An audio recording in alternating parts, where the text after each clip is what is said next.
Hello, my name is Morgan, and I'm an educator here at the HistoryMiami Museum, and I'm here today to talk to you about our largest artifact in our permanent history exhibition named Tropical Dreams, and that is our trolley car.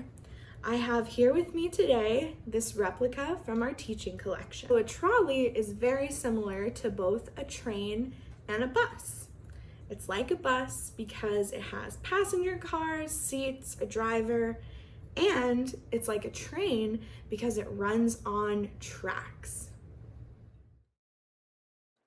This is a picture of the construction of the trolley tracks in June of 1923 on Pine Tree Drive in Miami Beach. Now you can see in the picture the people constructing this track were men, and likely African American men or immigrant men from the Caribbean. The story of these men in this picture might fit into a larger phenomenon happening in United States history during this time period, and that was the Great Migration, in which African American families were looking for paid opportunities outside of the southern United States so that they could both escape the segregation and Jim Crow laws and harsh treatment that was going on in this time, and seek job opportunities available that were not present in the southern area of the United States. Although Miami is geographically in the south, there was a lot of development of the land going on in the 1920s, which provided a lot of job opportunities for people of this Great Migration, as well as people immigrating here from the Caribbean. These migrants and immigrants set up communities in Coconut Grove, Overtown, and what is presently today Little Haiti. But with the trolley tracks installed around the city of Miami and Miami Beach, they were one-way tracks. So what that means is the trolley would go in one direction down as far as the tracks were built. It wouldn't turn around like a bus or go in the other direction on a different track like a train. It would simply go back down the way it came from on that same track. So what did that look like for the drivers and the passengers? Well, each trolley had two driver areas at each side, and also two entrances. If you see a set of doors here and a set of doors here. And the seats inside of the trolley would flip so that you could be seated facing either direction. So if you recall earlier, I said our trolley is our largest artifact in Tropical Dreams. Yes, it's an artifact, so that means at one time, the trolley that we had in Tropical Dreams was once a trolley running through the city of Miami. Ours has the sign Buena Vista on the top, which is a neighborhood here in Miami. Here is a picture of the trolley we have in our Tropical Dreams exhibition. If you ever come in and visit this exhibition, you'll be able to board the trolley and see how it looked like for yourselves. The picture you see here is the unloading of a trolley car onto Miami Beach in September of 1920.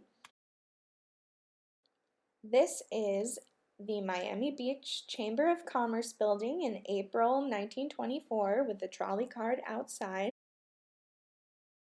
This is a picture of a trolley car on Flagler Street in July of 1921.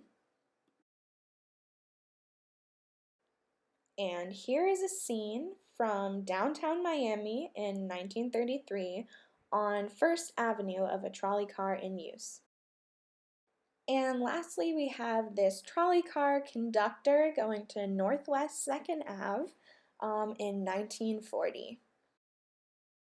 You might be wondering how we got a full-size trolley into one of the buildings of our museum.